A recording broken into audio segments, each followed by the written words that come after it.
Baik, Shalom Bapak Ibu dan Saudara yang terkasih. Tibalah saatnya kita akan membaca dan merenungkan firman Tuhan. Bacaan pada saat ini terambil dari Kitab Ulangan.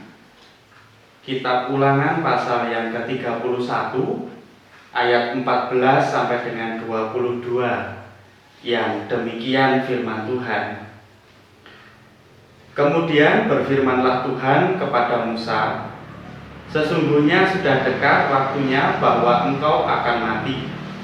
Maka panggillah Yosua dan berdirilah bersama-sama dengan dia dalam kemah pertemuan, supaya aku memberi perintah kepadanya. Lalu pergilah Musa dan Yosua berdiri dalam kemah pertemuan, dan Tuhan menampakkan diri di kemah itu dalam tiang awan. Dan tiang awan itu berdiri pada pintu kemah. Tuhan berfirman kepada Musa, ketahuilah engkau akan mendapat perhentian bersama-sama dengan nenek moyangmu, dan bangsa ini akan bangkit dan berzinah dengan mengikuti Allah asing yang ada di negeri, kemana mereka akan masuk. Mereka akan meninggalkan aku dan mengingkari perjanjianku yang kuikat dengan mereka. Pada waktu itu murkaku akan bernyala-nyala terhadap mereka. Aku akan meninggalkan mereka dan menyembunyikan wajahku terhadap mereka, sehingga mereka termakan habis dan banyak kali ditimpa malapetaka serta kesusahan. Maka pada waktu itu mereka akan berkata, bukankah malapetaka itu menimpa kita, oleh sebab Allah kita tidak ada di tengah-tengah kita? Tetapi aku akan menyembunyikan wajahku sama sekali pada waktu itu, karena segala kejahatan yang telah dilakukan mereka, yakni mereka telah berpaling kepada Allah lain. Oleh sebab itu tuliskanlah nyanyian ini dan ajarkanlah kepada orang Israel. Letakkanlah di dalam mulut mereka, supaya nyanyian ini menjadi saksi bagiku terhadap orang Israel. Sebab aku akan membawa mereka ke tanah yang kujanjikan dengan sumpah kepada nenek moyang mereka, yakni tanah yang berlimpah-limpah susu dan madunya. Mereka akan makan dan kenyang dan menjadi gemuk, tetapi mereka akan berpaling kepada Allah lain dan beribadah kepadanya. Aku ini akan dinista mereka dan perjanjianku akan diingkari mereka. Maka apabila banyak kali mereka ditimpa malapetaka serta kesusahan, maka nyanyian ini akan menjadi kesaksian terhadap mereka, sebab nyanyian ini akan tetap melekat pada bibir keturunan mereka. Sebab aku tahu niat yang dikandung mereka pada hari ini, sebelum aku membawa mereka ke negeri yang kujanjikan dengan sumpah kepada mereka. Maka Musa menuliskan nyanyian ini dan mengajarkannya kepada orang Israel. Demikian firman Tuhan yang kita baca dan kita dengar bersama. Berbahagia setiap pribadi yang mau mendengar, merenungkan firman Tuhan, terlebih melakukannya dalam hidup sehari-hari. Amin.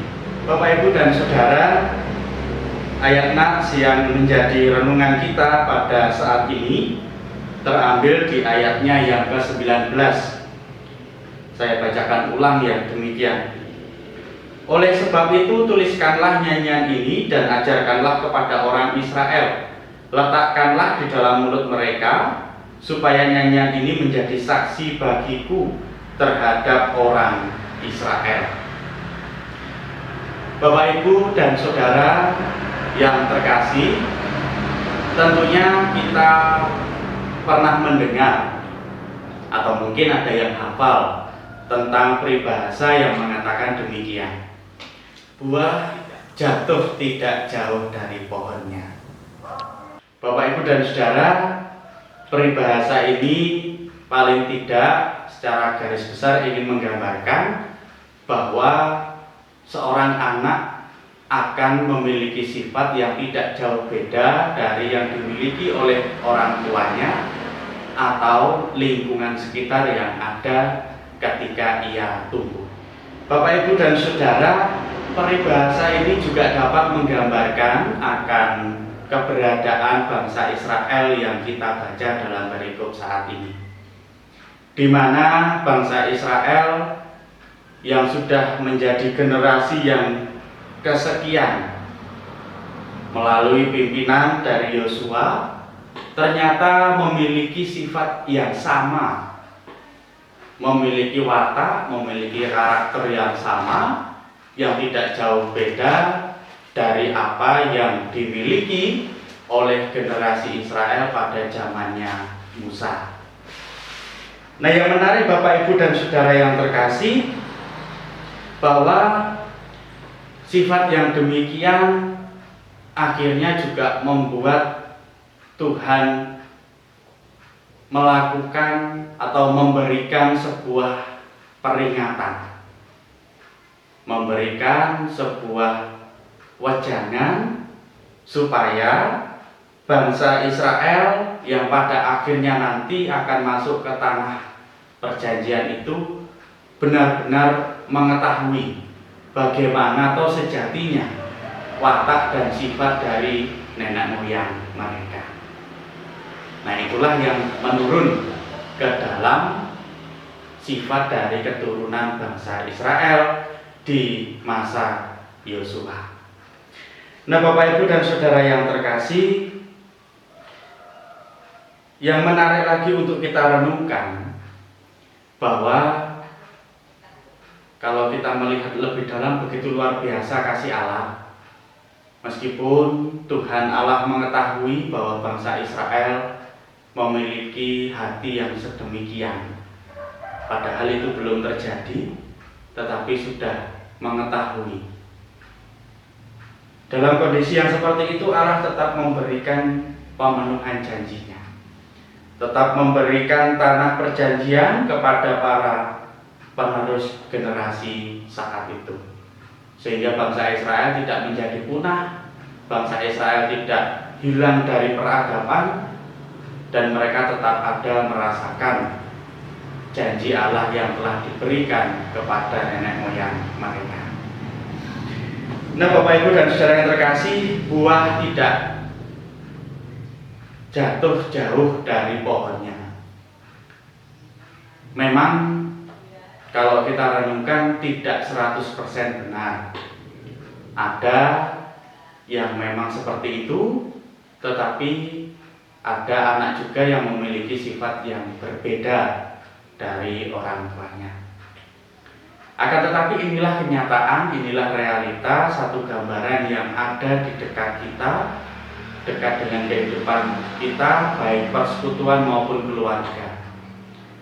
Begitupun juga di dalam kehidupan umat yang percaya, umat yang dikasihi Tuhan, bahkan umat yang dipilih oleh Tuhan.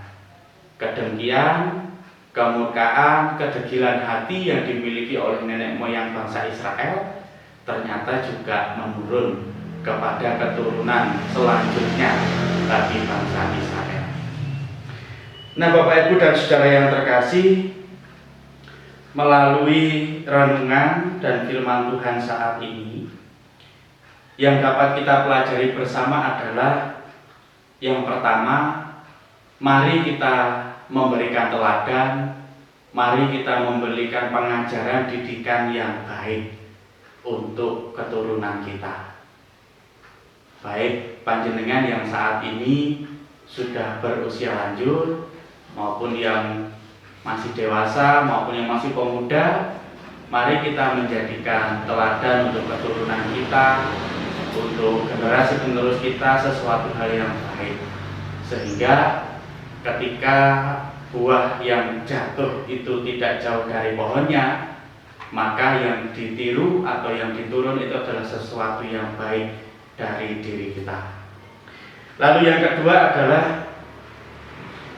bahwa kasih Allah itu diberikan kepada setiap umatnya. Pengampunan selalu ada, penyertaan selalu ada, perubahan pembaharuan bagi orang yang mungkin dikatakan jahat, mungkin dikatakan buruk, itu juga ada. Artinya mari kita memperbaiki diri, menjadi lebih baik lagi, menjadi lebih seturut dengan kehendak Tuhan, menjadi semakin lebih sesuai dengan apa yang Tuhan inginkan melalui kesaksian firman-Nya, sehingga kasih Allah yang diberikan bagi kita tidak menjadi sia-sia, tidak menjadikan kita semakin degil, tidak menjadikan kita semakin jahat, tetapi semakin memperbaharui apa yang ada dalam hidup kita, karena kasih-Nya nyata diberikan bagi setiap orang. Lalu yang ketiga adalah berkaitan dengan keberadaan kita di kalender gerejawi kita. Saat ini kita ada di bulan Ekumene. Bulan Ekumene untuk mengingat, mengenang, memperingati akan kesatuan dan persatuan. Persatuan dan kesatuan akan apa? Yaitu akan persekutuan-persekutuan Tuhan, yang kita diingatkan kembali bahwa sejatinya di dunia ini tubuh Kristus adalah satu, adalah Esa, hanya persekutuan-persekutuannya saja yang berbeda. Akan tetapi dengan adanya perbedaan ini semoga tidak menjadi sebuah perpecahan, tidak menjadi sebuah perselisihan, oga eyel-eyelan bener, oga eyel-eyelan nyalah nih, tetapi bagaimana satu persekutuan dengan yang lainnya yang juga menjadi tubuh Kristus saling membangun, saling merangkul, membangun persatuan, menyatakan damai di tengah dunia ini. Nah, itu satu bentuk wujud juga dapat kita teladankan bagi generasi keturunan kita selanjutnya, bahwa kesatuan dan persatuan di dalam tubuh Kristus itu adalah baik. Nah, itu Bapak Ibu dan Saudara yang terkasih, firman Tuhan yang dapat kita renungkan pada saat ini melalui cerita bangsa Israel yang mana telah mendapat peringatan dari Tuhan supaya tidak lagi berbuat kesalahan dan dosa. Demikian pun firman ini mengingatkan kita untuk semakin lebih baik sebagaimana Tuhan telah menyatakan kebaikannya terlebih dahulu atas diri kita. Selamat menjalani kehidupan menjadi lebih baik, selamat menjadi teladan bagi generasi penerus kita, dan mari kita terus memperkokoh persatuan dan kesatuan di dalam tubuh Kristus. Tuhan memberkati saya dan panjenengan. Amin.